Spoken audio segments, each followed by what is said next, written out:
we was just talking about Steph Curry hitting his 3-point record. Okay, he asked, so we both was like, yeah, Steph is the best shooter ever, like, period. We know that.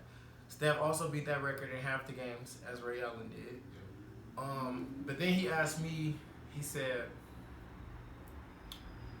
what'd you ask me? Well, do I think it'll ever be beat? Yeah. Okay, so that's when you kind of got here. Pardon me.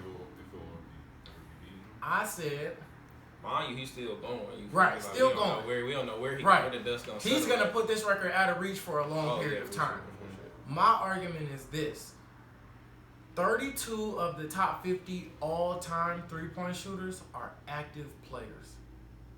Yeah. Or I think it was like, it might have been slightly less than that. It was about and a couple niggas had just retired. Kobe was on the list, who just retired, really. Paul Pierce, Manu Ginobili, like all these names who just went out the league in the last five years. Yeah, Kyle Korver, like we consider that just recently out the league. Dirk. You ain't been out the league a decade. Dirk on there, you know. So when we look at it like that, I said the top. James Harden is number 4 all time in three-pointers made. That sounds crazy. He got potential to be number 2. He's probably gonna be number 2. The people ahead of him are retired. Yeah. So he gonna be number 2. He gonna be number 2 all time. Damian Lillard top 10. Bron number 11. He finna be top 10. He gonna pass Paul Pierce. And so I think about it like they didn't even have 15 years of a three-point shooters era. Steph Curry entered the league in 2009. Didn't really become was always that capable shooter. I mean, in terms of the actual amount of shots he was shooting, he didn't really start chucking three-point shots until like 2013, 2014. In terms of like, I'm letting these motherfuckers fly regularly. Yeah. And then that 2014, 2015 period is when we saw the whole league, okay, if he's doing it, we all finna start doing it. And so I'm thinking about it like, all these dudes managed to be three-point shot chuckers in the last 5-6 years. At max, somebody has 7 years to be really just putting shots up. Imagine somebody who emulates that. Like, I want to be better than that. They gonna shoot. I said a rookie. Some rookie. Remember, Trae Young was the hottest thing out when he entered the league. Somebody who can shoot that well is gonna enter a league where it's the 100% norm to shoot all these three-point shots. Somebody gonna shoot 5 to 8 as a rookie. Right. I'm finna let him fly as a rookie. That's crazy. For 15 years worth of career, cause Steph we acknowledge partially why Steph has this record is because he shot way more three-pointers than everybody else. That's why the old heads feel like Reggie Miller and Ray Allen, they better shooters because they like, well, Steph only got the record because he shot more. That's the point. You look at, he just passed Ray Allen. Ray Allen wasn't the first option. He wasn't the second option. He wasn't the third option. Almost like, can't do that. Like, he was averaging 25 a game though. Early in his career with the Suns. That's a fact. Yeah, but when he became a three-point shooter, that's when he was why Steph is third, fourth option. He was coming off the bench sometimes. Like, you can shoot that well, and you are the focal point of the offense. Facts. We built a whole system around you. We're setting screens specifically to get you open. Because even if you look on his team, you brought up Trae Young. Steph Curry done praised Jordan Poole like that. Like he's gonna be a very, very, very good three-point shooter. Yeah. But Steph Curry is still on your team. You're not going to get as many shots as Steph Curry. You feel me? You're not going to get as many looks. So the fact that he can shoot that well, he's the point guard, the number one option on the team. You feel me? And then, like you said, and you can shoot a variety. You can shoot a three-pointer with your back turned around, come off a screen over either shoulder. You feel me? Break, like anything. Back step, side step, right? Whatever you need, I have the remedy for you. You feel me? So I don't know if obviously anything can happen. You feel me? Anybody can pass it, but I don't think that person is in the league right now. Me either. I don't think that person is going to. That's why I said he's going to put this record out of reach for a very long time. It might be a decade. He might put this record out of reach for a decade, but somebody is going to shoot more shots than him. And off the strength, might make more. You know? Like, that could happen. Yeah, I don't know. That's a tough one. I think that's likely. Yeah, it could happen. It might be a longer time from now. I mean, because it really is like mostly a confidence thing. Like, in order to shoot, you just gotta have a green light. If you can go like 5 for 13 from 3 one night and like still have confidence, like that's crazy. Yeah, like, I would never shoot another 3-pointer in my life if I went 5 for 13. I always talk about I googled this and because I couldn't remember. I was arguing with somebody on Facebook and I couldn't remember, so I went and googled this. I think it was November 4th, 2016. Steph, I don't know who they played against, but they lost. And he went 0 for 10 or 0 for 11 from the 3-point line. Yeah. 2 days later, November 6th, 2016, he set the 3-point record with 14 in a game. And then a couple of months later, Clay broke that record. Yeah. Well, I think Steph said it with like 13 and Clay broke it with 14. Yeah, Clay got 14. And but just a couple months later, and I'm like, damn, Steph Curry, you had your worst shooting night ever going 0 for 11, and the very next game, you set the all-time record for 3-pointers in a game. Only Steph. Like, only Steph would do that. That's what I'm saying. That's tough, man. Just to give a nigga the best shooter ever simply because of the clip you shooting that, you feel me? And I think he's a better shooter, you feel me? Like, I think he's a better shooter than Reggie and Ray, you feel me? I think definitely Reggie. Definitely Reggie. Ray could have an argument because Reggie was also a focal point. Ray was a chucker. Ray is different. Ray Allen is different. So I could see that being an argument, but damn, and another reason I think we give Steph that pass.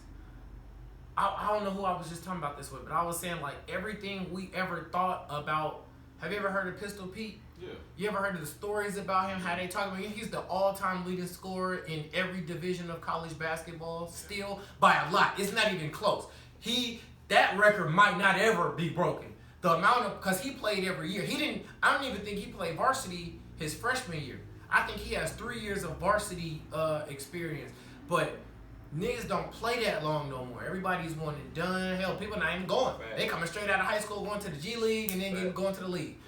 So nobody will probably really be in the league. And the players that are going all 4 years probably aren't good enough because you going all 4 years for a reason because you're not good enough. Right. And so that record probably would never get broken. But the thing is that the crazy thing is they wasn't even counting 3-pointers when he was in college. That part is ridiculous. He set this record and put it so far out of reach without 3-pointers, but he was shooting from that distance. They said they went back and watched old film and was measuring how far he was, and they said he was shooting about 25 to 30 feet from the basket, which is those logo type threes. Like he just And the crazy thing is like that happened in maybe the 40s, the 50s. I don't know when he was alive, but like there's no film of that. We can't see that. All we can is go off of old people's stories. Pistol Pete was this, he was that, he used to shoot from there, and it was nothing but that. It's like, but I didn't see that happen. Yeah.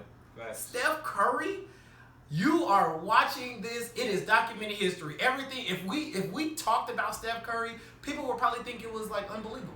They probably wouldn't think we were actually seeing what we were seeing. That shit in 4K. But when it's clear cut on your TV, the shit he do, it's like, wow. His like first MVP season was like one of the greatest seasons I've ever watched. Yeah. Like he'd have consecutive games where he just pull up from full court before halftime and like hit it. And it's like, bro, he hit it again, like bro. Man, that's when he became Steph Curry. That's when he became that man. Like I've seen him do some of the craziest things. Man. And it's hard because being a Bron fan, I'm watching Steph and it's like, look, I'm a basketball fan first. I'm a LeBron fan second. But damn, like I want LeBron to win and to watch Steph just do what he do. It's like I remember the year before that. Steph Curry said something. I think he said he was like better than LeBron. Yeah. And that's cap. That was before he like really blew up. Oh. And I remember Stephen A. Smith was like, he might be a better scorer than LeBron, but that's about it. He might never reach the level that LeBron reached. And then the next year, I'm not saying he's better than LeBron, but like he definitely reached. He shortened that gap. Yeah, for sure. Yeah, he shortened that gap. But for the record, he absolutely I was is about not to say better than LeBron. Stephen A. changed his tune too. Shit, Stephen A. out here talking about his net. Steph Curry is the GOAT of the he talking about the era. Yeah, he said he was the greatest icon of or the greatest the face of this. Yeah, the face of this generation. Basketball or something like then that. He said we need to start talking about Steph, MJ, Steph, Kobe. I'm like, what? I disagree in terms of player. If Steph, I disagree, but I'm not like I won't be mad if you say something like that because there is. It's like he's doing otherworldly stuff. Like the way he can shoot is like a superpower. True. Yes. That's my thing. Yes. Like he can. I say if you put all the legends against each other, Steph Curry can definitely hold his own. Yeah, facts. And that's what I think about when people talk about GOAT status. Like, if you think about everybody you consider a GOAT, if they all go against each other, they all can hold their own. Hold their own. Yeah, that's a fact. That's a fact. I agree with that. So, like the top, I don't know, 10 to 20 players, they all can hold their own each other. When you get to 30s, it's like, I don't know. Yeah, you can't play number one. You feel me? And be okay. You feel me? I agree with that. I think it's definitely an argument. Like you feel me? It's definitely a debate that you can have of who is the face of there because, like you said, when we started this shit, Steph Curry changed the game of basketball. Easily. You feel me? He made it not only acceptable, but everybody and all the analytics and shit now, like it's damn near what you have to do is have someone on your team who can chuck up and make so many threes, you feel me, to make your team even viable for a championship type shit. But I don't know, man. Braun is man, how quickly they forget you. All you gotta do is go back in the archives. Braun is at that time where you forget. He's still averaging. Not averaging, but he'll drop 30 on you. He just had 31, 16, and 6 the other night. Time out, yeah. So but he's at that phase, and then that's what I was telling you. I'm glad that he is it's okay that you're obviously not the best player in the league. He's still one of the best players in the league. That was the position I wanted him to be in because it's like we just said, how quickly they forget. He's at that stage where we forget. Kobe reached that stage, after probably the last injury, he is at that stage where it's like, all right, we can probably close that book now and start looking at other people. Then Steph, we really start looking at Steph. We really started looking at KD, start averaging triple doubles every year. Braun is at that moment, where it's like, this is the swan song. Like it's okay at this point. I'm glad that he's reached that point, so I ain't even tripping. But all time, Steph Curry probably will never be in the discussion for being better than LeBron James. Will never be in the discussion. Will never. That's just you being biased though. That's not I could not. Now, if you ask me, could I see somebody being better than him, or see somebody picking Steph over him? Yeah, I could see it. Me personally, I don't think that's what I'm saying. Isn't that being in the discussion? If somebody does see it like that, he's biased. Well, not necessarily. Somebody can have an opinion, and we're not necessarily. Yeah. Oh, that's what I was about to say. Yeah, that's what I was about to say. Yeah, it might not be. God damn. My bad. Oh, I didn't know that was. I was like, I think I kicked it by accident. Is this still recording? Yeah. Technical. It's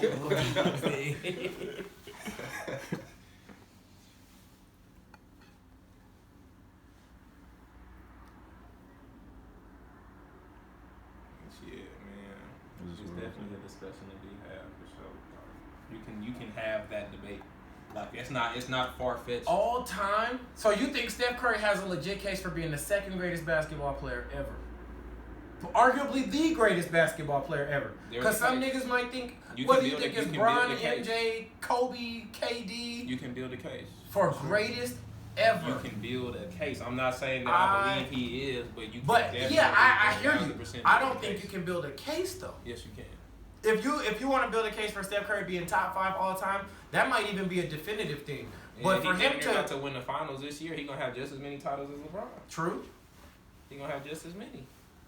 Now, the way Bron got his, right? When we contextualize, but when you go down the line in history, you feel me? We can't sit here and tell you every detail about how. Yeah, that's true. That's whoever won this championship, won that championship. That's not gonna be in the history. That's true. Just they're gonna look at what's there. The solid numbers is what's gonna be there. That's true. How many championships? Yeah. Over how many years? I didn't think about it like that. Me? So yeah, that's maybe what I'm saying. For another generation. Yeah, another generation could seriously have sure. that conversation. This generation knows. Nah, not everybody knows. Well, real fans, you feel me? Casuals, you feel me? You can't tell them. Steph Curry is not the shit right now. Yeah. You feel me? You can't tell that to a casual. Man, he is the hottest thing in the league right now. I'll say I that. just Steph Curry make shit on accident, after the whistle, before the game. He shooting shit from the tunnel, from the bleachers. He throwing shit behind literally his head. Just throwing the ball granny up. shots. Like, it's really, like you said, it's really like damn near a superpower. Like, literally, like, it's fucking ridiculous. Yeah. I don't give a fuck how much training you do. Like, some of the shit he does is just fucking ridiculous. And you can tell it's not luck, but it's just like, where did you just pull that shit right. from? Where did that just come from? Like, how did you just make that shot? That shit is ridiculous. He has to be known as the greatest shooter ever. Man. Gotta be. But yeah, shout out to Ray Allen and Reggie. Man, facts. But, shout out to them boys. Ray for All sure. JJ Redick, Facts. Corver. JL, both of them on the list too. They top 20, both of them. Even, man, niggas in the, like I said, I don't think the person that's gonna do it is in the league today. Even a Dame or Trae Young. Facts. Y'all not shooting the same as Steph Curry. Yeah, not at all. Dame is an amazing shooter, dog. He having an up and down year right now, but he is overall an amazing shooter. But you're nowhere close to where Steph Curry is as a shooter. It's not even. James Harden too.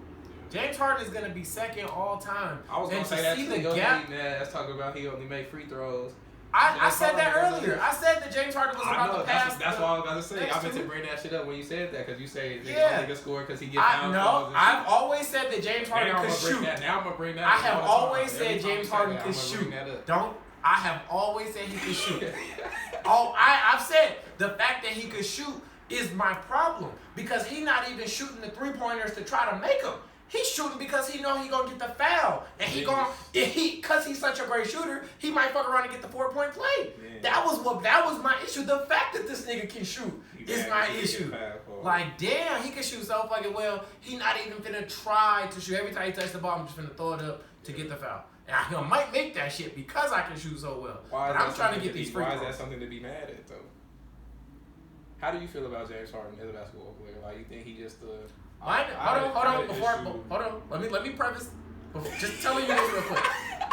James Harden has had 2 30-point games this whole year. You don't need to preface nothing. We asking him a general question. I know, but I'm giving you this information. He needs to answer this question with knowledge. You swaying him. No. Let him answer with his own brain first. James Harden has had 2 30-point games this year. Both of those games, he shot 10+ 3-pointers and 10+ free throws. Every single game that he has not had 10+ free throws and 10+ 3-pointers, he has not even scored 27 points. He plays with Kevin Durant, just in case y'all didn't know who's the best player in the world right now. Just in case y'all didn't. I agree. And he went from averaging 36 last year to 20 this year. People are calling him the greatest scorer of all time. Like, yeah, that's a stretch. If you're the greatest scorer of all time, you need to be able to score in every single way possible, which Kobe can do. Facts. And yeah, that was a stretch. You got to score from the post. You got to score coming off the screens. You got to score in every single way. In every single scenario. If you pull back the tape and you watch how everybody in the world has scored the basketball, the greatest scorer of all time should be able to do that.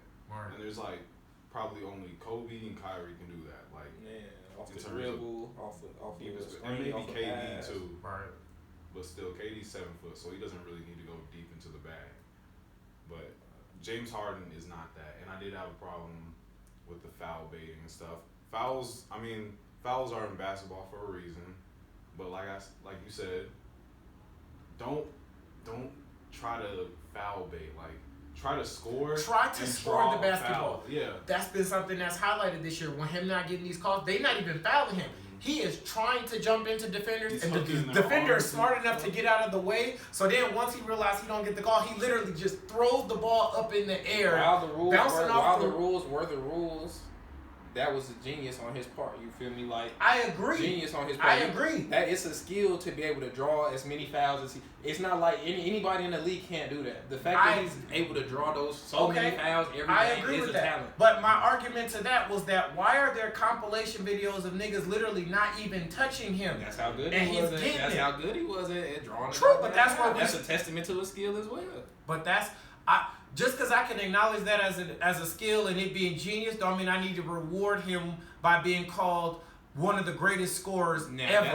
That's not scoring the basketball.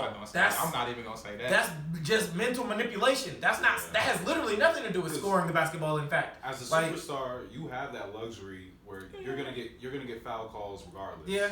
As a superstar, the refs are gonna already have that bias with you. Like you can just look at a ref and be like, call it, and that's what we do all the time. Like, what are you doing? Yeah. So if you're manipulating it that way, like, bro, you're gonna get the foul call anyway. Right. Just try to score. And you are initiating this contact. We've always known that to not be a foul. You are initiating contact against me. That is almost never a foul on me. We know that. You know that. You know. Okay, but you know that. All right. I just wanted to hear you say that. You know. On one hand, you feel me? You hating on how many free throws that he shoots per game or shot per game. But on the other hand, we've had conversations where we talked about LeBron's free throw percentage and how he would already be one of the top scorers ever if he made fucking free throws. Which is a testament to how good of a scorer he is. 60 to 70%. He's a terrible free throw shooter and terrible still will give you 30. But James Harden, if he has a terrible shooting night, he's not going to give you 30. He's going to give you 7. Literally. The fact that that's not an over-exaggeration, he's going to give you 13 points a game. But you if he doesn't have a great shooting night. Not getting to the line or getting to the line and not making it is a hindrance to you. You feel me? So how can you hate on somebody who's getting to the line and making his free throws? I'm not hating on that aspect of it. He's not costing his team's games by being a poor shooter. So I'm not going to hate on him in that regard. I'm strictly talking about the glorification of him as it pertains to why he scores as many points. I'm not talking. So let me like be specific with my gripe. It's not that he shoots a lot of 3-pointers and free throws. It's that, like he brought up, niggas called you the greatest scorer ever. You better than K. It's not even about Kobe. I don't think he's a better scorer than Kobe. I don't think he's a better scorer than MJ. I personally think KD is the greatest scorer I have ever seen in terms of him and Melo being able to do everything on a basketball court offensively. Everything. Yeah. I can only really name those two. Now, if we get into fundamentally sound like Kobe, obviously is in that conversation of the best 2 or 3 scorers ever. I think it's KD. But for you to say James Harden is better than all of them, I got to look at why you feel that way. I could look at Kobe and say, Kobe scored 81 on niggas. I don't need all these threes and free throws. KD putting 40 and 50 on niggas. I don't need all these threes and free throws. KD will go 4 for 6 from the 3-point line and have 44 points. That's just the other night. KD was like 11 for 12 and had 30. This was like a week ago. He was 11 for 12 and had 30. That is ridiculous. Like, what? That means everywhere, every time I touch the ball, everywhere I go, bucket, bucket, bucket, bucket, bucket, bucket, bucket. When I look at James Harden, you can't say bucket, bucket, bucket, bucket, bucket. That's not his game. When you look at Kobe, bucket, bucket, bucket, bucket, bucket. If you think MJ's the greatest scorer ever, bucket, bucket, bucket, bucket, bucket. Now let's look at James Harden. It is not bucket, bucket, bucket, bucket, bucket. You can't say that about his game. When I watch him score 60, it's not bucket, bucket, bucket, bucket, bucket. When I watch him score, now he's a better passer, better rebound. He might be a more complete player. Of the greatest scorers ever, he might be the best overall player. He might be the best rebounder. Out of him and Kobe, who might be a better rebounder? Might be him. Who might be a better passer? Maybe him. Who might be a better floor general? Maybe him. I'll give him that, and that's why I give him that edge. He is a complete player. Even with his reduced offensive numbers, he's still averaging damn near 10 assists a game, damn near 8 rebounds a game. He might be averaging 8, but like he is still doing his thing. I'm solely talking about on offense. When you have the ball, it is not bucket, bucket, bucket, bucket, bucket. It's I'm gonna manipulate. I'm gonna throw up careless shots. I'm gonna do this and that, even if it's genius. Okay, cool. We can look at that as cheating on a test is genius, right? I can open the book and have all the answers. That's fucking genius. Like, the first nigga to cheat was like, I don't know nothing on this test, bro. I'm finna cheat. I'm finna write these answers down. That's genius. Is it not? Is it not? That's really fucking genius. Like, okay, I'm gonna go take the book and I'm gonna just sneak and copy this shit. That's genius. Yeah. Should be, once you get caught for cheating, and I'm not saying James Harden is necessarily cheating, I'm specifically talking about the genius part of it. He's doing something genius. The cheater on the test is doing something genius. Once you get quote unquote caught, which means once we find out this is all James Harden is gonna do is threes and free throws, do we still need to reward you with an A for cheating on the test? No, nigga, you got caught cheating. You are manipulating. You are not scoring. If James Harden scores 60 points, 45 of that came from threes and free throws. If Kobe scores 60 points, that shit came from everywhere. KD scored 50 or 60, that shit coming from everywhere. I agree. You feel me? So that's just what I'm talking about. Never said it's the glorification of his game. That's all I'm talking about. The glorification of his game. I'm not one of the people that's taking anything away from him. I never said he was the greatest scorer. I don't. Yeah, no, I'm not saying you said that. I 1000% agree with you. Like, but I just don't take anything away from him. Like, I don't put you in that top 3 people. But that's what I'm taking away. I'm not diminishing him. I'm not saying he's not top 50 all time because that's all he does. I'm saying if I'm taking away the fact that niggas think he is top 2, top 3, top 5 greatest scorers ever, I'm taking that away. I think that's crazy. And the fact that popular people genuinely think that's a conversation, that is crazy to me. If that whistle not blowing, he looked like James Harden that was on the bench in OKC. He literally looks like that. Like, for real look like that. He'd be lost on some plays. He'd get careless turnovers, completely unenthusiastic about trying to get the ball back, hustle back on defense, just nothing. That's, like, it's not even the numbers. It's how he actually looked. Sometimes he looked clueless out there.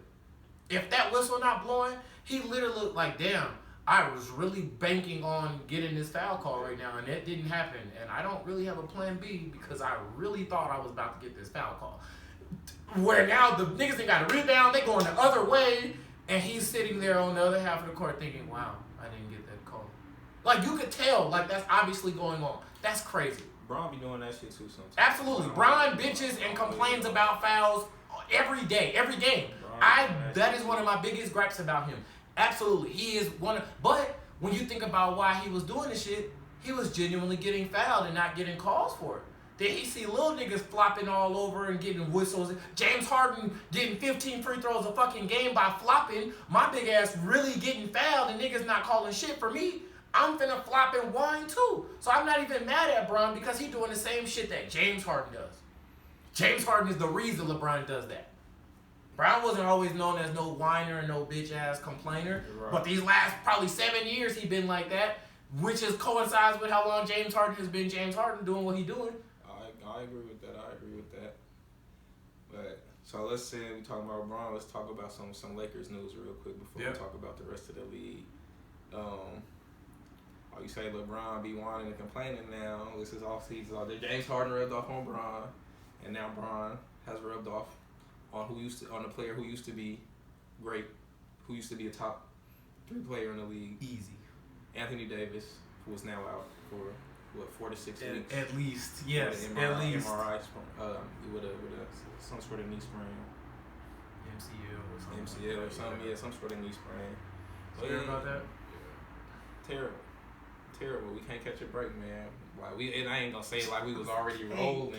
We wasn't rolling. We on a 3-game win streak. We ain't been on a 3-game win streak all year. The car started. These revved on that engine, like and a key component broke. As soon as we hit the gas too hard, pull out the parking lot. Right. Nigga built like a windshield wiper trying to be the motor. He built like a windshield wiper.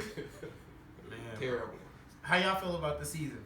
I personally, when AD going down, the fact that they can't get it together with him, and I mean they almost beat the Bulls the other night. They looked really good for the bulk of that game. Like Bron started off real slow. That was one of our best games. Yeah, like start to finish, they actually looked really good and barely lost.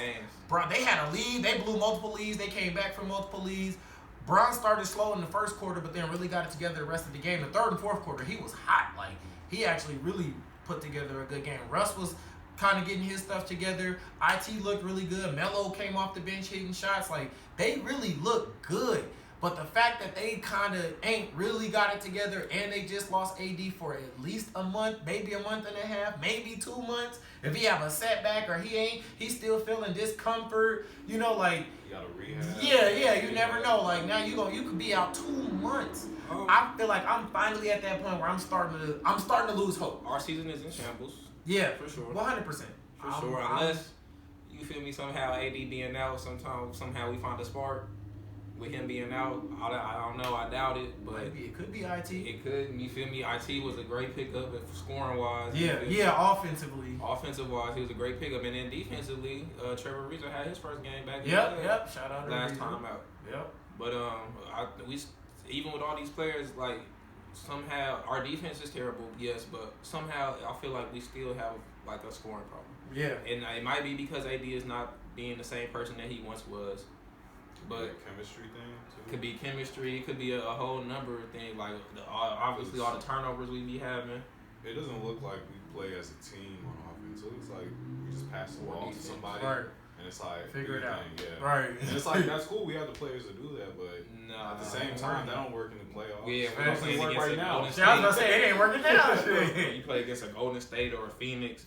Teams that have an actual identity, you feel me? And a way to that beat shit is you. not going. Like, That shit is not going to fly. You feel me? Like you said, it already ain't working, but yeah, that shit is terrible. That shit is getting ball dominant players. Like Melo is a ball dominant scorer.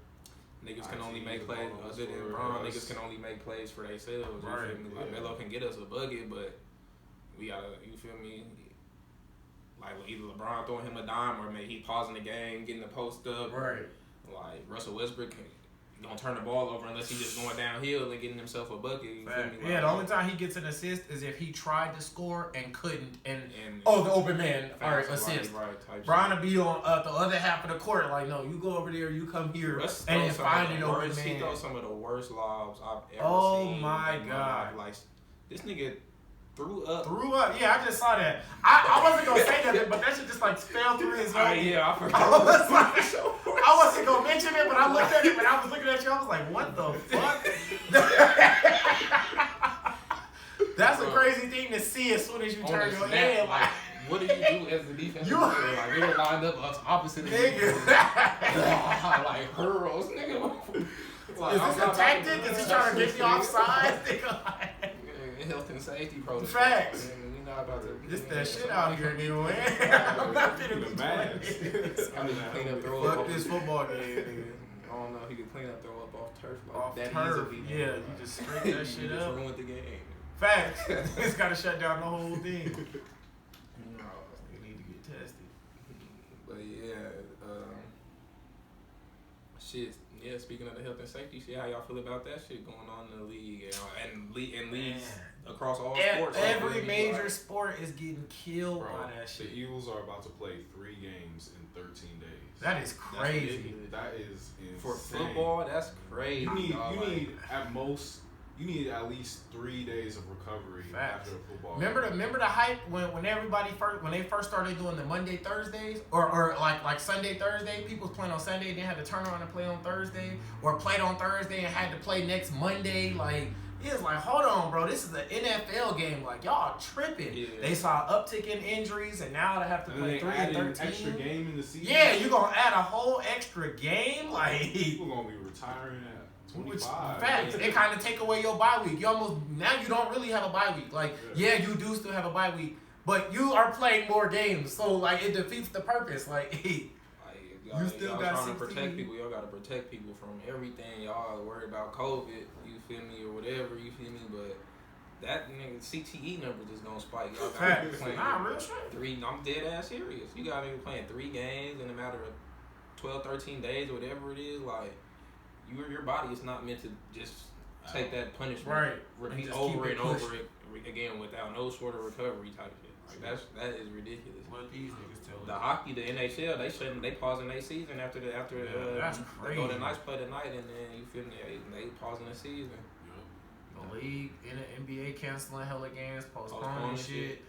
Players is out. String players coming from the G League. I mean, that's a good thing for those people though. Yeah. Like for the people who they getting the opportunity. However you get your opportunity is how you get it. So but at the same time, if you're like a winning team, like you were on a winning streak. Facts. And all of a sudden you got fifth string guys starting. Facts. That could definitely take a turn in your season. Yeah. That could go from the third seed all the way down to the seventh. And it's happening like in the finals type shit. Right. Like in the playoffs or in the finals, like you lose whatever, you gotta bring up what you might call it from the G League. Like, no, you all looking bad, man. Why are y'all even here? You feel me? Like that's terrible. But Adam Silver was just saying like he not like the NBA is not stopping him like they season. Like he said they have no intentions of stopping their season. They did the I hope not. That bubble was crazy. That shit was crazy. I mean, like we were saying, like if we living with this, like then we gotta learn to live with it. We can't keep. I agree, 100%. You can't just keep shutting shit down. Right. Because then that prevents the herd immunity that y'all was trying to target at first. Yeah. The point of herd immunity is to deal with it. Facts. Work around it, deal. Whoever catch it. If you live, all right, we keep it pushing. The fact that y'all avoiding this by saying wear your mask, stay in the house, that prevents. I mean, it sounds fucked up, but it prevents people from catching it. Mm-hmm. And the more people you prevent from catching it, are more people that are susceptible to being severely damaged from it when they do catch it. Mm-hmm. So it's like y'all are being counterproductive by what you're forcing on us as a measure of productivity. Like it's not helping us. This is not increasing efficiency. Shots ain't seeing an increase in efficacy. Like none of this. Yeah, and then this is ridiculous. It's a different variant every time. Like y'all, y'all don't know if shit working or not. And super variants. Miraculously, all major vaccine makers just said that if you take 3 doses of their original COVID shot, it is almost 100% effective against the Omicron variant. I heard that on the news a couple days ago. I'm like, seriously? Like, it sounds like money to me, man, but let's not get too deep into it. Yeah, let's briefly get on that though, because I think that's a good discussion. I feel that way. We don't need to go deep into it, but I don't mind touching on that shit because that's a valid discussion. I think there are 2 ways to view this. I think COVID is real. I think people have really died from COVID. People have really gotten sick. People do have lasting effects of COVID. I believe that. I think I'm gonna tell you somebody off air who recently caught COVID.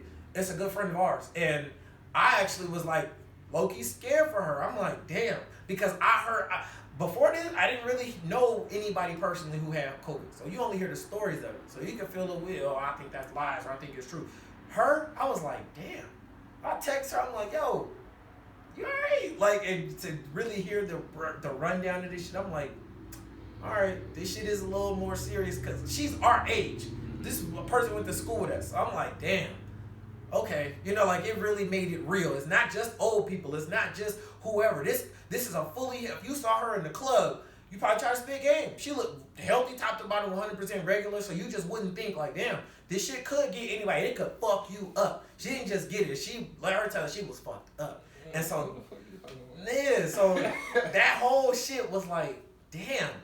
But on the flip side, there are so many questions and confusions and concerns and things that don't make sense and outright lies on behalf of the CDC, on behalf of the government. That is true. Man, it's tough. It's tough because like people feel like you either pro-vax or anti-vax. I disagree with that.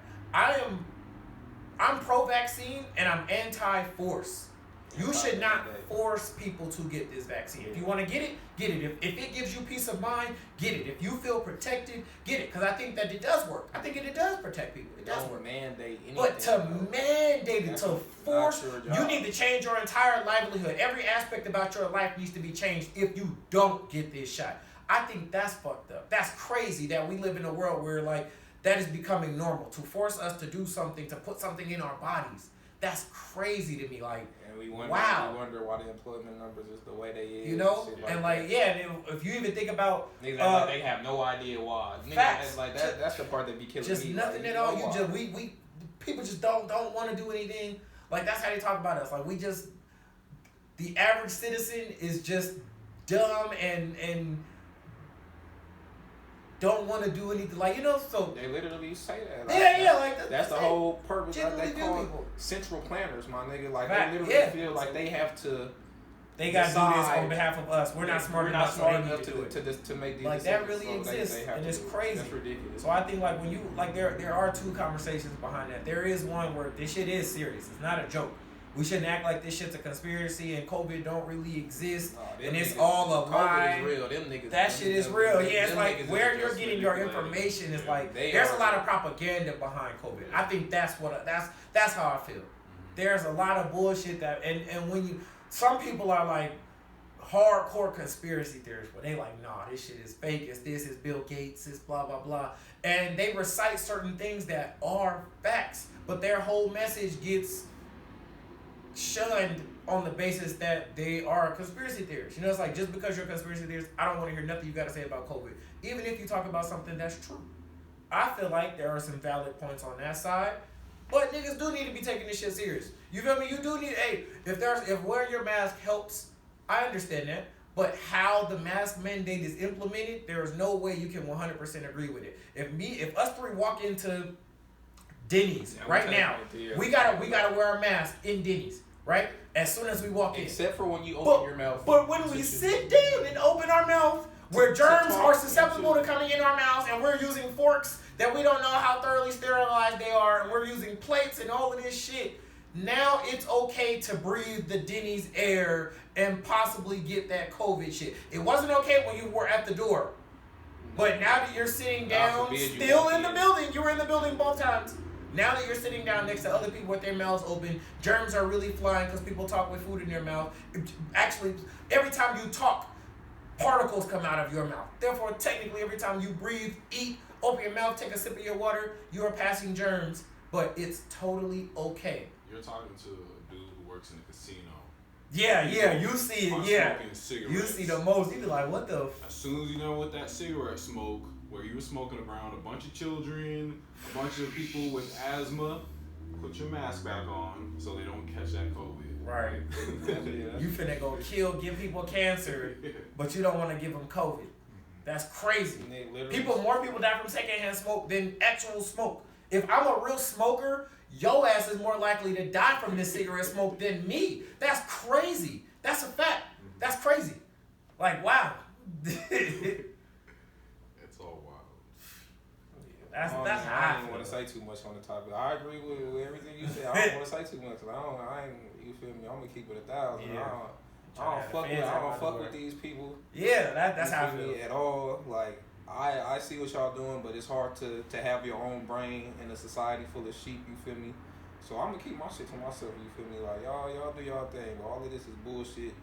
2 + 2 gonna always equal 4, man. It's just up to you if you want to do the math or not. And that's all I'm gonna say on that, man. I don't want to get too much into it, cause you feel me. I ain't gonna say too much. Yeah, I'm with you. It's an interesting discussion when you really look at it. Like, it's much deeper than what you are led to believe. Man, you gotta believe in freedom, dog. You gotta believe in freedom out here, man. Overall, freedom to make your own decisions, dog. Like, what the fuck is a mandate? Like, this whole pandemic has been a bunch of people forgetting what their job is. You feel me? Your job as the government is not to tell me what to put into my body or what to wear and where to wear a mask. Where I can't go buy groceries if I don't have a mask over both of my nostrils. You feel me? Or whatever. You feel me? It's not the CDC's job to tell motherfuckers not to pay their rent to landlords who may or may not have risked everything to get a property. Right. And now you telling their tenants that they don't have to pay for a whole year and then some. Let's just get back to doing our jobs, our constitutional jobs, and let's stick to freedom, man. Let's freedom, man. Freedom. If you are on the side of freedom, you feel me, you will be on the right side of history, in my opinion. You feel me? They mandate this, mandate that. You feel me? You won't be making no decisions in your own life. Right. These people are called central planners. Like, just think about that term. You feel me? These people are called central planners, dog. They really feel like they have to plan out every step of your life because you're not smart enough to make a proper decision on what the type of life that you want to live here in America, the land of the free, right, and home of the so-called brave, who are scared shitless right now because a virus is killing 0.1% of the people that it touches. But I digress. You feel me? But I digress. But yeah, even so. Back to sports, I suppose. You feel me? Right. Kyrie, in other news, nigga. Even in sports, Kyrie came back. This nigga got COVID less than 24 hours. Nigga didn't have COVID. He didn't have COVID the entire time he was out of the league. 2 years that COVID has been a thing. The second he come in and start following y'all protocols, he gets COVID in less than 24 hours. The second he returns back. You can't make this up. You can't make this shit up. Nigga was doing his own thing at his own house, doing chilling, his thing, and he was cool. Incense. Right. Sage. Painting. Doing it all. Doing it up. As soon as he come back. Protocol. Yeah, y'all supposed to be, you feel me? And I'm not even mad at the NBA. Like, the NBA, with the bubble and shit, they was, like, leading the way in the, you feel me, when the COVID first popped off, they was, like, leading the way in the way niggas should move around other people and whatever. But the second Kyrie came back, dog, he immediately tested positive for COVID. Yeah, that is crazy. Immediately. Literally less than 24 hours. That's crazy. If he would have never came back, he would have just never had COVID, or he just never would have known. Like, so why are we scaring people or like pressing this issue about motherfuckers having COVID when niggas are fine? Then you put a nigga in health and safety protocols for a COVID test, and then even when LeBron went in health and safety protocols, he was back. What, 2 days? 2 games? Yep. 2 days or 2 games later type shit? Days. I don't think 2 days. Missed a game. Oh yeah, he might not have missed a game. He was 2 days later he was back. So he had already had it recovered and was fine to play a full on basketball game in a matter of 2 days. It just don't, everything just doesn't add up, you feel me? And I'm a math guy. Some of the things don't add up, you feel me? I don't know. They're extraneous solutions. Man, extraneous solutions. Niggas trying to find what I equal to me, man. Right. But also, speaking of things adding up, Zion Williams is now 575 pounds. What? You're lying. At first, my brain was like, what? Once he finished, I was like, oh. Shit, damn near though. Might as well. 330 plus. He might as well be 5'7". Re-injured himself. Now he has some sort of injection into his foot. Nigga had two setbacks in a week. No injection you put in this man is gonna like. What injection did they give him? Was that like a legal steroid shot or something like that? Something. They said it was to make his bone heal faster. To make his bone heal faster, yeah. Steroids. Yeah, that's why I was asking, because when that shit came on the news, I'm like, okay, now if somebody else took that shit, niggas would be banned for the rest of their career. Because he's Zion and he was supposed to be the new face. Right, because he hurt. The biggest name. He get to take steroids now. I'm like, hey now, all right. Play, he gets to do whatever he wants to try to come. Everything he gets to do, everything possible in his rehab except lose weight. That seems to be the missing component, if you ask me. Yeah. They said sleep during film. Yeah, they said that nigga eating whole ass pizzas and 2-liter sodas. I'm like, damn, like, back to the conversation. Come on, Zion. You cannot give young black men money, millions of dollars with no guidance. That's factual. Yeah. With no guidance is the very, very important part of that. The fact that there are so many of y'all touching bread. Zion had made. He had made like $90 million before he even played. Yeah, I remember that in the bubble. And shit, like, but you feel me? At the same time, we can't say necessarily what he cares about. Like, does he care about being like a great NBA player, or did he just want his bag and then he just wants to be the fat nigga that he is? I want to play video games. He could just be going through it too. Like, yeah, that's he true. He could just be pressed as an injury and all that shit. Has a commercial of him being fat. Playing video games. Playing video games and eating shit. He was drinking Mountain Dew. Yeah. With Jason Tatum. Like, nigga, Jason Tatum is averaging 25 right now. Right. He can do that. You can't, nigga. Like, you averaging 25 pounds a week, nigga. That's what right. You out here looking ridiculous, Going like crazy. Man, he is looking crazy. Ain't nobody do that B-word out shit. Ain't nobody called up with us yet. Like, all right, what we waiting on? What we waiting on? We still got hope that he's gonna drop 60 plus pounds, right, and come back and be the player that he was at Duke or in high school type shit. He literally needs to drop at least 60 pounds. That's crazy. He needs to drop a lot. Like, at least starting off, you need to drop 60. Like, the discussion starts there. Your diet is built around you losing a minimum of 65, 70. They could have asked that nigga to lose 80 pounds. 330 minus 80 would take it, what, to 250? So, and that's still hella big. That's still massive. 250-pound man, you still bigger than 90% of the league in terms of weight. Like, they're only really centers are bigger than you. The average forward ain't that heavy. Like, you could potentially be asked to lose anywhere from 60 to 80 fucking pounds. You're right. That's crazy. Not an easy task. At all. Hell, losing 5 is hard. Keeping 5, losing 5 and keeping 5 off is hard. It's hard, yeah. Losing 80. Losing and keeping 80 But come on, you pounds. are an NBA player, like. He said he just hired a personal chef, and they feel like that's why. Tim Leckler was saying that's where he went wrong. It's like, nigga, you've been in the league 3 years now, and you just hired a personal chef. Nigga, You've been big since high school. Like, we knew this was gonna be a problem. You were in New Orleans. You were in the food capital of the damn country, where everything tastes good.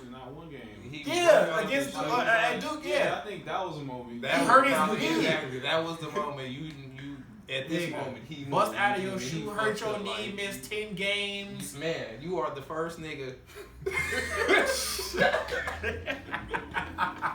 to ever and split your shoe in two, man. That's gonna kill a shoe deal. It's like, damn, busting out of shoes. Niggas have to come with the Niggas have to come with the reinforced. That's just regular. Niggas have to come with the reinforced Nike. Right. They got 2 shoes on one foot. They out there playing in steel toes. Right. What are you doing? Timberlands. Like a heel toe. You got the nanotech Yankees on. But you feel me? I think he just gotta it's gotta be something mental. Like, if you want to lose that way, you can. And you will. Like, you get into this point to the point where you're actually in the NBA, proves you have some sort of work ethic. You have a work ethic that you're capable of being in shape. You feel me? I was reading something about Charles Barkley. They said when he got drafted, I think it was a team that he didn't want to play for or something that was talking about drafting him. So he gained got up to 300 too. Yeah, he gained hella weight. Got up to 300 pounds. He said he was just eating pizzas and burgers. At the draft? Yeah, right before the draft, so that they wouldn't draft him, type shit. But then I think they ended up drafting him, and maybe he got traded or something when they drafted him or something. So he dropped the weight like that. You feel me? But yeah, he wasn't getting any playing time. And then he talked to Moses Malone. I think he was like, "You're fat, you're out of shape, and that's why they're not playing." Right, that's true. And from that point on, he was like, "That's when he went from the round mound of rebound to Sir Barkley." Sir Barkley. Nigga changed his nickname. Round mound of rebound. Niggas changed your nickname. Fact. That's crazy. Yeah, so he gonna have to figure his life out, man. If this is what he wants to do, you feel me? Or if not, then just tell them that so they can move on. You feel me? Right. Yeah, that's true. Type shit. But if you want to be, you can't be a 400-pound NBA player, dog. At all. Like, that's never okay. You cannot do that. Hence the injuries that you already have. You're in the wrong sport. So many other things you could be doing. So many. Man. I just want to eat. You just want to eat, dog. You play 2K on the PlayStation. He better not be playing as himself. Right. Where he buff. He buff as hell on the video game. Like, going crazy. Look what I can do. If you are a character in a video game, do you still make a creative player? If I'm a character in a video game? Yes. If you were in the NBA, you were on 2K, do you still make a creative player? Like my career? Yeah, I probably would. I'm going to keep it real. Yeah, okay, for sure. There's that aspect of creating something that's fun. You know, so even if I was in a video game, I might create a fake me, another Dennis Walker in 2K. And I might 99 everything, my stats. I remember. I'll never be that good in real life. I remember seeing on Twitter somebody said if you play My Career and your character doesn't look like you just made your dream man. That's true. I be seeing that too. And you light skinned with braids, but your creative dude 6'5". He dark skinned. He got a gold teeth. Why you pointing at? I have never done that. Why are you doing this? Don't do that. What's that shit called? Y'all showed me on the. I'm showing my. My Bitmoji. Looks nothing like you. My dude has a mohawk. Your dream? It literally is me. It's a dark skinned dude. It's just a mohawk. Bro, obviously me. That is not the same thing. That is, don't do that to me. Now I gotta show niggas what I'm talking about. Yeah, when we done, I'm gonna show you my Bitmoji. Nothing like this, nigga. Now I gotta add some context to this. This is not the same situation. Niggas be short, light skinned, white kids, and they creating 7 foot. They creating KD. Like that's not you. This dude is me. He just has a mohawk, and I'm bald headed. That is the only difference, exclusively. Yeah, we'll let you be the judge. We'll let you be the judge of that. Well, yeah. Go play me. In other sports news, though, this will be a quick one. I just wanted to shout out Tiger Woods. You feel me? The comeback king. That recovery, facts. Man, he out there playing in the tournament with his son. You feel me? Part-time Tiger. I told like Tiger Woods, he is the king of comebacks. Like this nigga stays injured or in some sort of not even in just injuries. Like he's always it's always something happened to this nigga, and he always finds his way back to the green. You feel me? Yeah. Like to the top of the sport too. Like he not just coming back on like bullshit. Like he coming back winning shit, beating your favorite players. You feel me? So after his last accident about a year ago, at this point, you feel me? He's back again.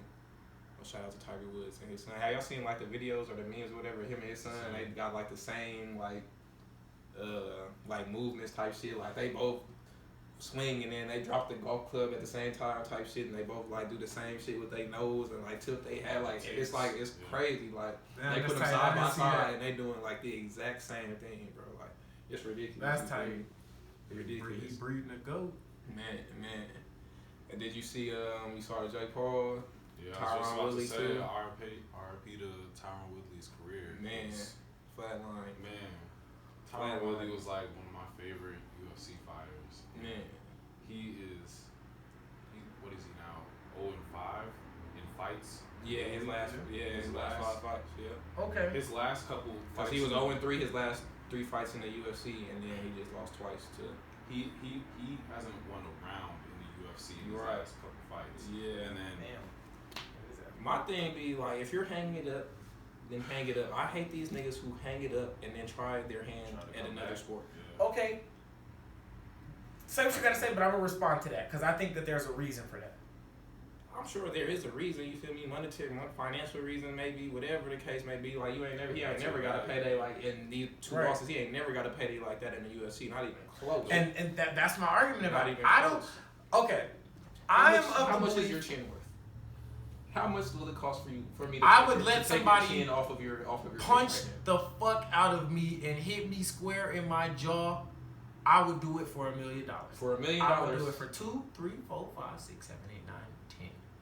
For $10 million. I might consider doing it for 500 bands, 100 bands. That's me who has never made $1 million. Yeah. That's not regular to me. A nigga who has regularly made $1 million probably wouldn't do it for $1 million. A nigga who ain't ever had $1 million probably would do it. But I say this to that. Just like you just said, niggas never had this payday. So aside from that, personally, I genuinely am convinced that all of this shit is fucking staged. The reason I feel that way, it was already exposed that in their first contract, Tyron Woodley had it in his contract that he could not knock out Jake Paul. Yeah, the knockout clause. That was known. Right. So now, match 2, why would that be any different? Right? He probably has that clause in his contract as well. But on top of that, go watch the actual knockout. If you look at the actual knockout, This nigga Tyron Woodley sees the punch coming and drops his arm and allows him. It's in slow-mo. It is clear as day. He got both his hands. If he keeps both his hands up, Jake Paul never touches him. Jake Paul, he like faked the body and then went up to the head. Like, but even then, we're talking about a professional fighter who probably could see about a that. replay in slow motion in real time. That's, you feel me? But it looked obvious, is what I'm saying. Fatigue, it looked intentional. Fatigue, you feel me? Just a lapse of mental clarity towards the end of the fight. You feel me? That could be anything. Watching it in replay in slow motion. True, it could be anything. I think it could be intentional. That's how obvious it looked. I could be totally wrong. I'm going off of what it looked like. It looked clear as day. He saw this punch coming, prepared for it, and dropped his hand and allowed him to punch him. Yeah. I totally believe that because on top of that, this is a professional fighter. Triller is for entertainment. Jake Paul is a YouTube entertainer. So me thinking logically is why I think this way. I'm logically looking at it like, okay, this is a professional fighter. He is in real life willing to knock a nigga teeth out. In real life willing to knock your eyeballs out. Get his teeth knocked out. Get his eyeballs knocked out. In real life, you put me onto a lot of UFC. Me and you have talked about like the mental place, where you have to go mentally to be prepared for a UFC fight. So Tyron Woodley is accustomed to going to that place. That other world. True, it don't. But what I'm saying is this is what I'm thinking as I eventually come to my conclusion, whether I'm right or wrong. This is just what I'm explaining why I feel this way. If I look at him as somebody who's been to that place, Jake Paul is an entertainer. This shit is obviously entertainment. I don't think that they are seriously even encouraging that somebody seriously get their ass beat. Because thus far, in all these Triller matches that we've seen, name one time somebody was seriously injured. Somebody got seriously embarrassed. Yeah, Dave Robinson got knocked the fuck out. You went viral for 2 weeks. But who was seriously hurt? Nobody. In none of these fights. Even on the big ones. There have been a lot of big ones, but even on the smaller cards, on these regular-ass YouTubers, none of these niggas have been seriously hurt. Lamar Odom and Aaron Carter fought. Do you know who Aaron Carter is? Yeah. Who is like 5'3", Lamar Odom 6'10". Like, if he didn't manage to beat he damn near lost. Did y'all watch that fight? Yeah. He damn near lost. Like, now, I don't mean that literally. I mean in the fact that he didn't beat him up as bad as you would have thought. So when you think about it, these niggas are not trying to hurt each other. I absolutely think that Triller is sitting down with niggas are having these discussions like, look, it's like WWE. The storyline is fake. It's concluded. I think it's a foregone conclusion that Jake Paul is gonna win this fight. But these punches really hurt. These kicks really hurt. I think Tyron really I'm not saying the punch was fake. I think how niggas usually say wrestling was fake. It's like, okay, let a nigga kick you in your chin. Let a nigga choke slam you. Let's see if wrestling is fake when I choke slam you on the ground. Let's see if it's fake. If I punch, like if I do whatever, Batista bomb you on the back of your fucking head, let's see if that's fake or if you really feel pain. So yeah, wrestling isn't fake. The story is fake. They already know John Cena's gonna win this match. How he wins the match, what happens, what excitement comes of the match is the entertainment part. We don't know what's finna happen. We don't know a nigga finna jump off that top rope. We don't know a nigga finna put him through that table. That's why we watch. I think it's a foregone conclusion Jake Paul is going to win this fight because that's the entertainment. The fact that he is whooping all of these niggas who are real fighters, that's why we watch the Triller fight. We all want to watch Jake Paul get his ass whooped. But if they find somebody to whoop Jake Paul ass, well, now they can't market that the next time because now we've already seen the YouTuber lose. We don't care. It's the fact that he keeps winning. I get you. I hear what you're saying. I hear what you're saying. Okay, I got a couple points. For one, MMA and boxing are two. That's why I said fighter, not boxer. That's why I said fighter. Yeah, I just want to make that. Just because you're a fighter doesn't mean you fear absolutely against anybody. So with that being said, Jake Paul has more boxing matches than Tyron Woodley. Yeah. For one. Yep. Two. I mean, for three. Tyron Lue. What I call him? Tyron Lue. We gonna get to that. NBA niggas trying to fight too. We gonna get to that. But yeah, so he got more boxing matches than Tyron Woodley. And you feel me? And he's more at this point. He's more than just a YouTuber. You feel me? Like he he trains for boxing like on a regular True. basis. Yes. Like, Yes. He is more than a boxer now, and I'm looking at the origin of where this. But fight I do get you. But these fights came from YouTuber against YouTuber. Even with that like being KSI said, now, because I follow you. I agree with that. Because I used to be in the same boat as you. Like I used to think all this shit was staged too. Maybe some of the first ones was staged for sure. But at this point, I don't think it's staged anymore. Like I don't think Tyron Woodley wanted to go out there and get knocked out by any means. Like you said, the first fight it was a no knockout clause. This fight they offered him $500,000 if he was able to knock out. Showtime too, yeah. If he was able to knock out Jake Paul, yeah, it was on Showtime. You feel me? But I think Jake Paul has already built the platform. Like Jake Paul is not the biggest YouTuber in the world. You feel me? He's not. He's not the biggest YouTuber. He's one of the most accessible big ones. Okay, but now that the platform is built, we can plug anybody into this. Any popular YouTuber, people are going to want to see fight against whoever, a sports star, a boxer, an MMA fighter, whoever's willing to get in there. So at one point, maybe it could have been staged, like we building up the platform, whatever, we building this up. Like, but now it's a thing, like celebrity boxing matches, YouTubers fighting, that is a thing now. Like, you feel me? It's solidified. I don't think Jake Paul necessarily needs to be the face of this anymore. You feel me? For Showtime or whoever's running it, whether it be Showtime or Triller or whoever's going to continue putting this shit on, they're not going to stop any money just because of Jake Paul, whatever Jake Paul is doing. They're not going to stop any money. Jake Paul loses, we're going to plug in the next person that y'all want to see fight. Because believe me, people are lining up to get in these fights because they see these big ass paydays. Yeah. But how many of the biggest YouTubers are signing up for this shit, and who? Bro, academics get on YouTube every day and say, but he hasn't yet.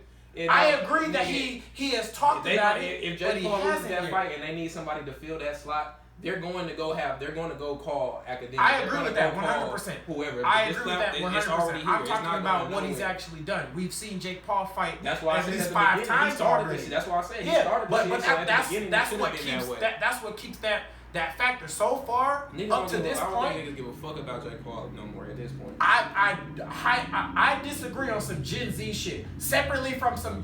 I have seen I have seen how and why niggas fuck with the Paul brothers. It is otherworldly. They are the niggas paying for these Triller fights. It's not niggas our age and older that's tuning into this shit. Him and academics got the same demographics. Like that young group of people, they are both. I mean, they ride hard for the Paul brothers. Yeah. Well, and so that's why niggas want him to keep winning. That's why they want him coming back. That's a bad. Some dudes our age, but they're just white and they have that disposable income. Yeah. To the point where they can spend money on those type of big fights. So they have that loyal fan base that will come. And I think that's the marketing aspect to it. We got a guy here who run his mouth like a motherfucker. And he got a diehard loyal fan base. And he popping his shit to some niggas that the average guy would look at as scary. An MMA fighter or a boxer, we look at the shit, I wouldn't want to fight him. And we got this YouTuber over here running. Now, yes, he does train for boxing, but niggas know him as a YouTuber. He make his money as a YouTuber. Your fame came from a YouTuber. Your social media platforms is as a YouTuber. We giving you these advertisements as a YouTuber. You just also happen to box, but you're a YouTuber. They looking at him like, this nigga running his mouth to some real fighters? Shit, that's genius. We finna get this nigga. So the day he loses, now the marketing is a little bit different. I think that's the incentive to keep him from losing. That's why I think it's more entertainment. I think they was really out there punching each other. But both of them were of the mindset that when this fight is over, Jake Paul is the one who will be winning this fight. I think Tyron Woodley knew that from the jump. He signed on knowing, shit, I'm finna get a fat ass paycheck. I don't give a fuck what happens. That's what I think. I don't think he gave a fuck about getting knocked out. He came on. You got to remember, though, Tyron Woodley came on last minute. Like, maybe a week.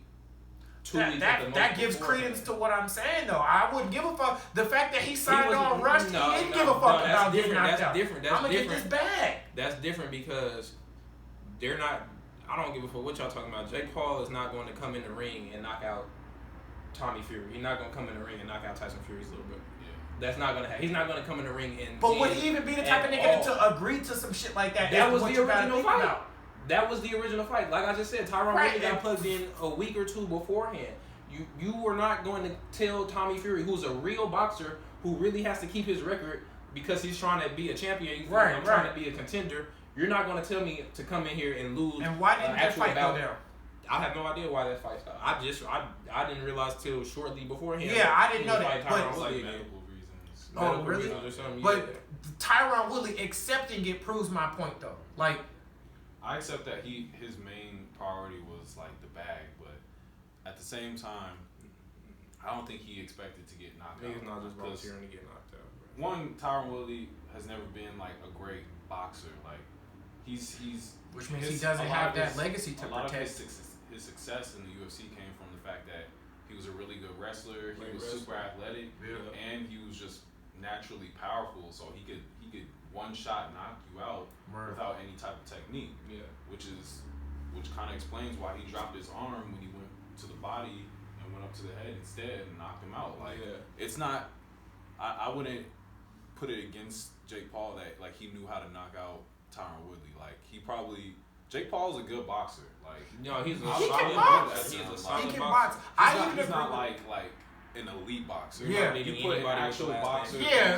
Full-time boxer. Yeah, he'll whoop his ass. But against the average nigga, he'll be the best boxer in a room full of average niggas. That's what I told you. Like, he had more boxing matches than Tyron Woodley. Yeah, I'd agree with that. Tyron probably wasn't intending to get knocked out, but there was still that overall premise of like, we know how this ends. It probably wasn't supposed to end that way. They probably was supposed to go 3 rounds, and it was supposed to be some decision type shit, and that didn't go as planned. I could even see it. He probably really did get knocked the fuck out. Like, that punch really did, like how you brought up a mental lapse. He probably really wasn't thinking about that shit and did just get caught with one. But I still think, like, niggas know how this ends. So it adds that it's not, I don't take Jake Paul knocking Tyron Woodley, I don't take it as serious as I would if I knew there wasn't that entertainment. On the streets, who do I think would win in a fight? I think Tyron Woodley would rip his face off. Yeah. And for that reason, you knocking him out in a boxing match where he don't even really box, and this shit got some entertainment stigma around it, I'm not looking at you like you that nigga that's just running around stomping on shit. Even you saying what you saying is taking away the allure of the fight anyway. Cause who want to watch that shit? Like, wrestling is one thing, but who want to watch Jake Paul fight some nigga if you just know that Jake Paul is gonna win?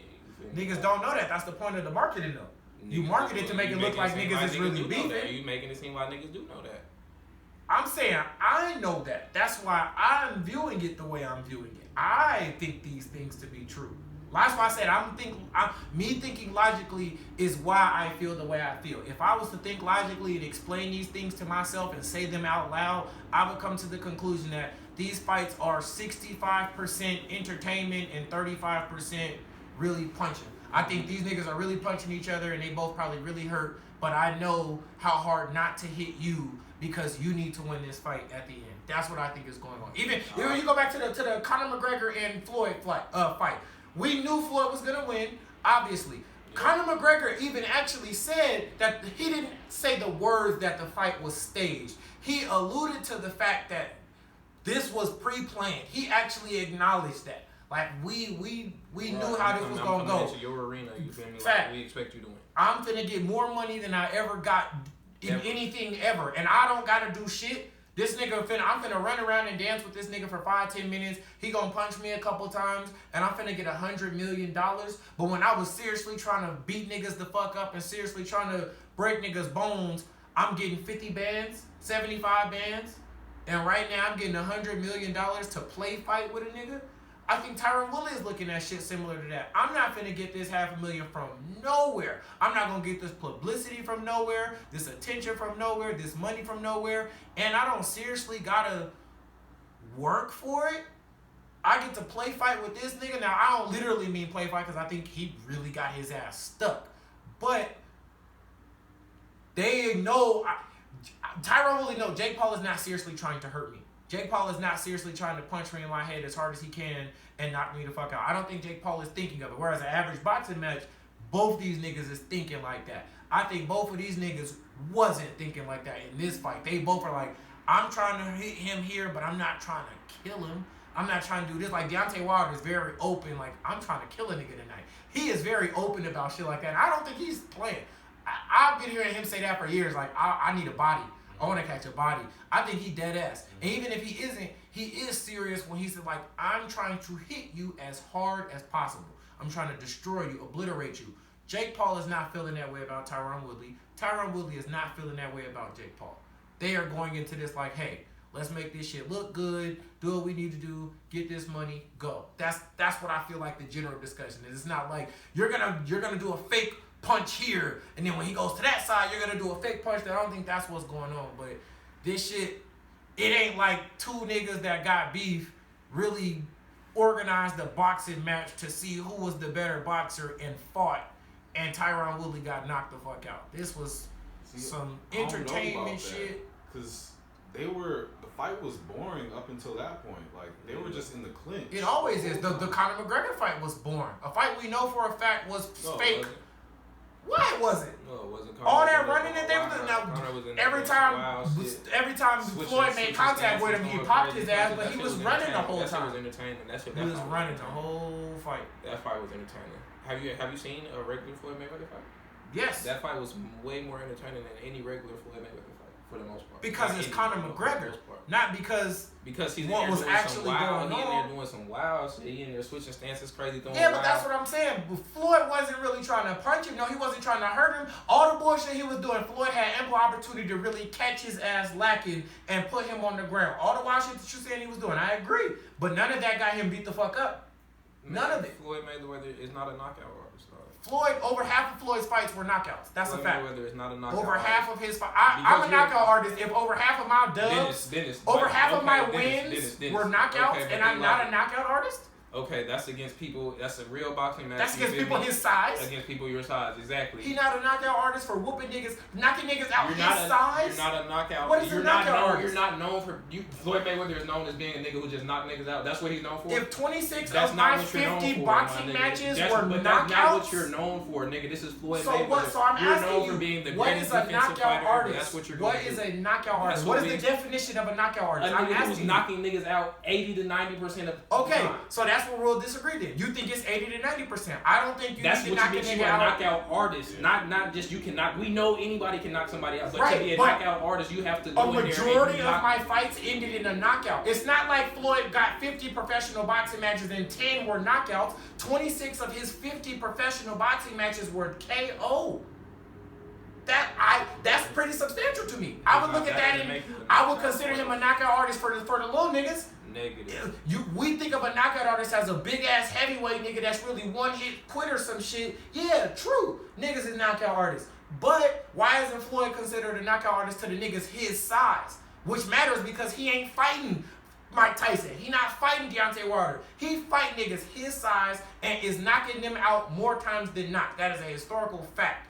That seems like enough to call a little nigga a knockout artist. This is not even an argument that we have to have. Like, it's worldwide known that Floyd Mayweather is a defensive fighter. I agree with that. That's not even an argument to be had. Like, it's not, but half of his fights have not ended with him dodging a punch. It ended with him punching somebody and knocking them the fuck out. That is still a fact, even with his otherworldly defense. Floyd Mayweather is a defensive fighter. He's not. Half of his fights have not ended with him dodging a punch.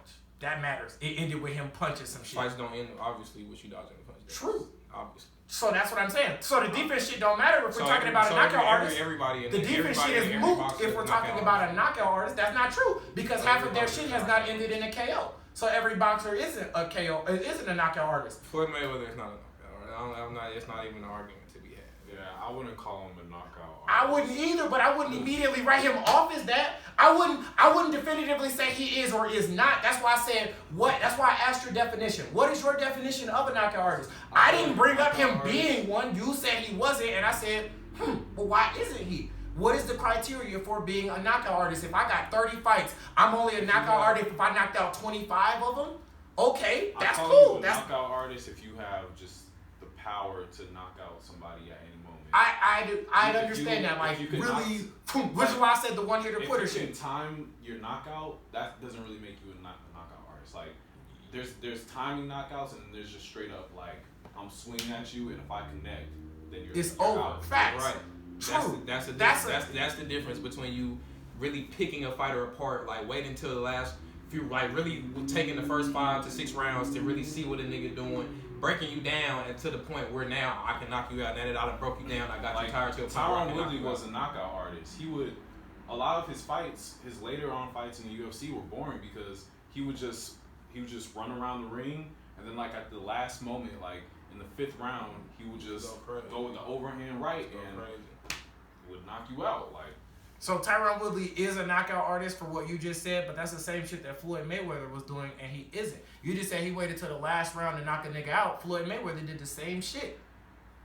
Two different things. I'm waiting till the last round to throw everything I have at you. Floyd Mayweather's not waiting till the last round to just throw wild, crazy everything I have at you. I disagree. Was he doing that 50 fights? No, I agree with that. Okay, don't say he. Just listen for a second. Okay, you're right. Go ahead. Just listen for a second. Waiting till the last round to just throw everything I have at you to try and knock you out is one thing. Picking a nigga apart, like sitting back for the first 5 to 6 rounds, not waiting till the last. I'm just waiting. I'm just pacing myself to the last round to try to knock you out. I'm really seeing what you about for the first 5 to 6 rounds. Really seeing what kind of movements you making, how you throwing your punches, what you doing after you punches, how you countering shit, to really see how I can really break you down. You feel me? And break you down for the knockout. Not I'm just sitting back waiting for the last couple of minutes where I know you won't knock me out, so I can just start swinging crazy and knock a nigga out. It's a difference between Floyd Mayweather and Deontay Wilder. Deontay Wilder is clearly a knockout artist. Agreed. Floyd Mayweather is clearly a pure boxer, nigga. Agreed. Clearly two different things. You're not about to tell me Floyd Mayweather is the same type of fighter that Deontay Wilder is. That's disrespectful. I'm gonna keep it 1,000. That's super disrespectful. I'm not saying Floyd Mayweather. I've never said Floyd Mayweather can't knock people out. Obviously he can, as you keep saying by his record. Is when you step into a ring, is your objective to knock a nigga out? No. Is that Floyd's when you're built for a fight, is the overall consensus Floyd about to knock this nigga out? No, we know Floyd about to win. But that's what has happened. But it wasn't expected, even but it still happened. Today, it wasn't expected, but it happened. You don't see Floyd Mayweather on any card and assume this is a knockout. You're expecting Deontay Wilder to knock a nigga out. Agreed. That is how he's going to finish the fight. Agreed, 100%. You don't have that same mind frame when it comes to Floyd Mayweather. Agreed. And that's all I'm saying. I'm not saying he can't knock niggas out. Obviously he knocks niggas out. Obviously, by the record that you keep throwing out there, we know he can knock niggas out. Yes, he should be able to. You feel me? But that is not your soul. You feel me? That's not your. We was talking about 2K. That's not your little tag. You feel me? That's not your fucking whatever they call it. Your badge. Yeah. That's not your badge, my nigga. I agree with that. That's all I'm saying. I'm not saying he can't knock a nigga out, but you're not labeled. You're not getting the label of a knockout artist. You feel me? I agree with that. That's why I said, look, I'm not definitively saying he is or isn't. You were definitively saying he is not. So I had to play devil's advocate to say, well, why not? If over half of my dubs are knocking a nigga out, that sounds like a knockout artist to little niggas. That's why I even added that stipulation, not just in general. Like, yeah, in general, we think of the big macho niggas that's really sleeping shit as soon as he touch something. Yeah, okay, that's the traditional one-hitter quitter, knock a nigga the fuck out. Okay, you could get that pass as being a knockout artist. This little nigga is sticking shit. If Giannis Antetokounmpo hits a 3 to win the game, does that now make him a 3-point specialist? If Giannis hit 50 game winners and 26 of them were game-winning threes, yes, that would make him a game-winning 3-point specialist. A game-winning 3-point. He made over half the amount of times he shot a game-winning 3. Yes, I want the ball in Giannis' hands. Period. Yes. If those are only shots you take, that's the only 3 you take. You hit a 3 to win the game, whatever type shit. That's how the game ends. But that's not what you're doing the whole game, my nigga. The whole game, you're driving to the paint. Nobody can stop you. Dunking on everything. You feel me? Well, true. That's the difference between a Ray Allen and a LeBron. LeBron gonna kill the whole game, but that last game-winning 3, I don't want LeBron shooting that. I want Ray Allen shooting that. But if LeBron is that same nigga that's shooting 26 for 50, if I need a knockout to win my ticket, nigga, I'm betting. If a nigga shoots 26 for 50 in game-winning 3-point shots, I want him shooting the shot a lot of times. If a nigga going 26 for 50 in game-winning 3s, I'm going to keep giving him the ball. He is a 3-point specialist in this moment of the game. A nigga, think about it. A otherworldly 3-point shooter is a nigga that's shooting 40%. It is elite. It is elite to shoot 37% from the 3-point line. That is elite. So let's say to make the percentages make sense, Giannis is hitting 52 out of 100 fucking 3-point shots. He's shooting 52% from the 3-point line in game-winning 3-point shot attempts. The greatest shooter ever, Steph Curry, is making 42 out of 100 shots. He's making 40 out of 100. Giannis is making 52 out of 100 in one specific scenario.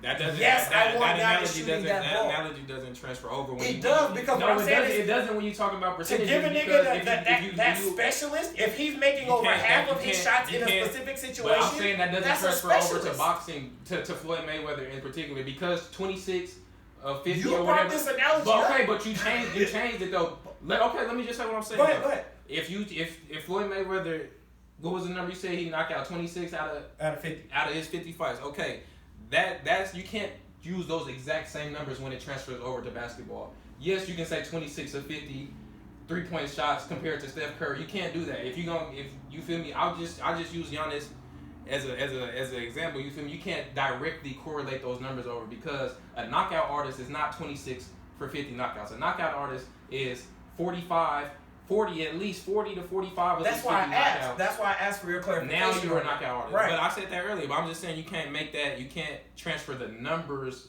directly over from boxing to basketball like that. You can't transfer those numbers over exactly like that. You feel me? I agree, but I disagree. Why can't you transfer them over? If we equate, if we look at all of these as unique situations, a boxing match is a unique situation. A game-winning 3-point shot is a unique situation. And in this particular situation, more times than not, he is achieving the goal. He deserves that acknowledgement as a specialist in this situation. That's what I'm saying. In this situation, if so, one stipulation would be amongst little niggas. The other stipulation is that over half of his fights have ended this way. If I'm looking at it like that, if we ignore the heavyweight niggas that we think of when we say knockout artists, if we ignore that and we only look at little niggas that we don't really look at like that, if we looked at all featherweights, who would you, if you had to call a nigga a knockout artist, who would it be? It would be Floyd Mayweather because nobody else is knocking out over half the niggas that they fight. So I gotta look at him when I'm in that umbrella. I think he is a knockout artist in that regard. Now, that's why I asked you, what was your percentage? When you said 80 to 90%, I said, okay, well then that's why we disagree. 80 to 90%, I understand why you would feel like that. I personally feel like more than half is pretty damn consistent over 20 years. Over 20-something years, over half of my fights ended away. I'm not mad if niggas looking at Floyd like a knockout artist. That's why I didn't say I'm not saying he is or isn't, but to definitively say he is not, I disagree with that. I think an argument could be made for him being viewed as a knockout artist.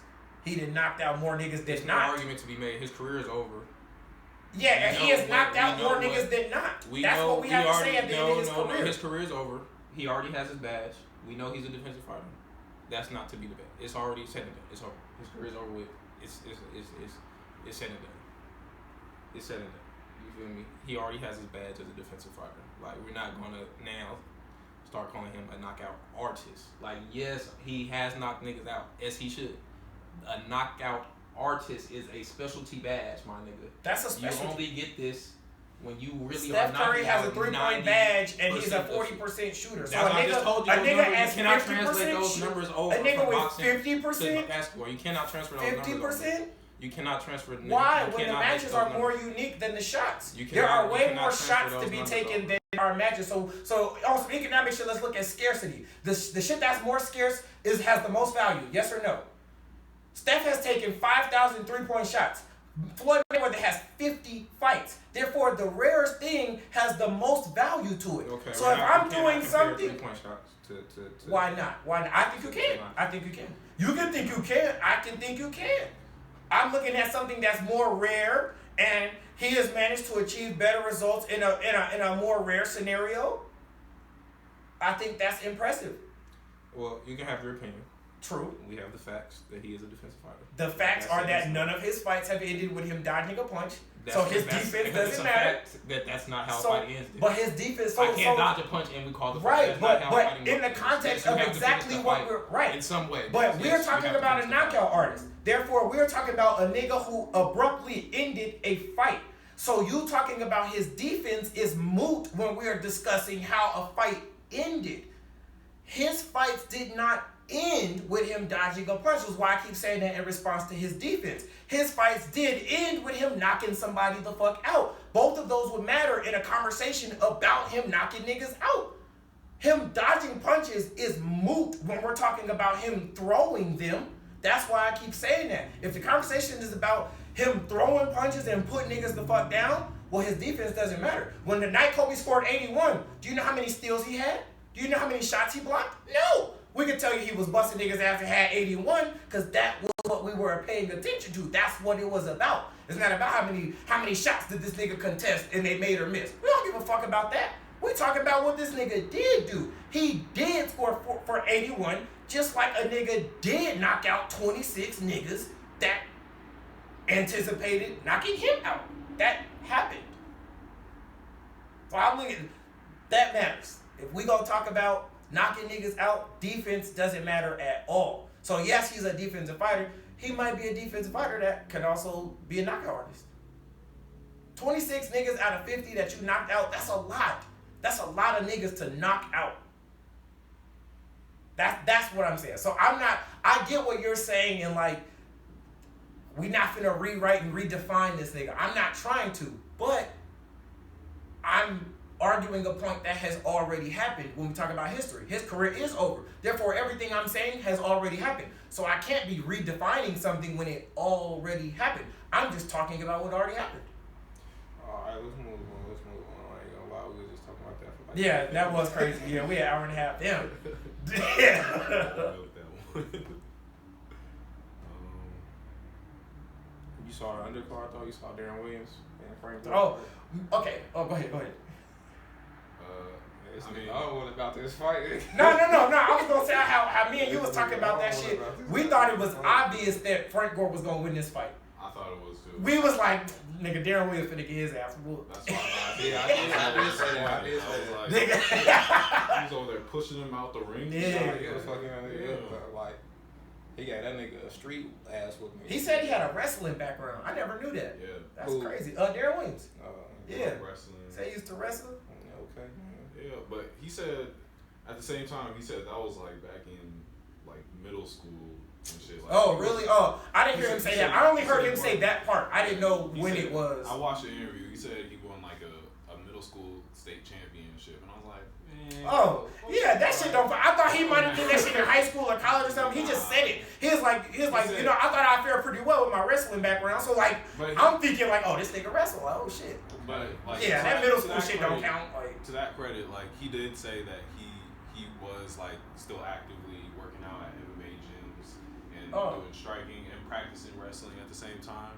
And wrestling is one of the toughest, if not the toughest, sports to get into. Just cause straight off the conditioning and like the drilling and the mindset you have to be in to do all that. So I can understand how that played a part, but at the same time, I was like, you're not about to knock out Frank Gore. Frank Gore, nigga, Frank Gore finna beat your motherfucker. Me and him said this. We was like, bro, if he about to get in a fight and you start pulling shit out from middle school, you start pulling shit out your middle school bag. Yeah. I'm still like rooting against you. Like I'm not betting on you. I didn't know that shit was from fucking middle school. Yeah. I wouldn't even said no shit like that. I did karate in like second grade. He said he did. I'm not finna say my karate is what helped me survive. Nigga, no, stop it. I thought his shit was like recent. Well, not necessarily recent. I thought it was like a high school type shit. Yeah. Like our boy Julian wrestled for like 2-3 years type shit. High school wrestling is legit. Yeah, that's how I know how hard it is. I seen him. School. I'm like, hell no. This nigga talking about fucking 7th grade. Nigga, hell no, that don't count. And I heard you saying like that shit is boxing. Like it don't matter. That wrestling shit does help with his balance. Does help him being able to control his strength, which is a large part of avoiding getting knocked the fuck out. Part of getting knocked out is losing your legs. Middle school. Yeah, that shit. Why would he say that? You 40, nigga. Like if he was like 18 and said that shit, like, oh, I wrestled in middle school, you might got a pass because you're only 18 and you fresh out of middle school. You are a grown ass old man. Miles on your knees. You done put 1,000,000 miles on your knees. I don't give a damn what you This did. nigga talked about middle school wrestling. I didn't fucking know it was middle school. I wouldn't even said no shit. It was surprising though. At the end of the day, like it was. His punches look good too. He was knocking this nigga like. He hit Franco. Franco looked at him. He said, "You was talking about slow motion. That replay is dirty, nigga. That replay is dirty. He got to erase that off the internet. He's.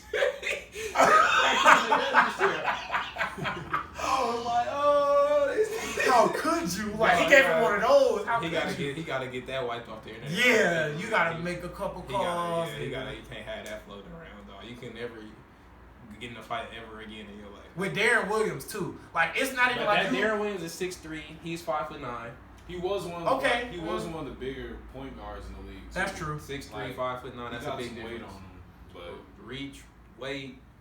But now you feel me? Even with that, I still thought Frank Gore was. That's what I'm saying. It's like I thought Frank Gore was gonna have like some type of like a smaller Mike Tyson type of thing. Yeah. No, you he feel me? looked like a cut. Yeah, that's his build. That's what I'm saying. He's always got that. It's like a preconceived notion that NFL niggas are just like tougher or whatever.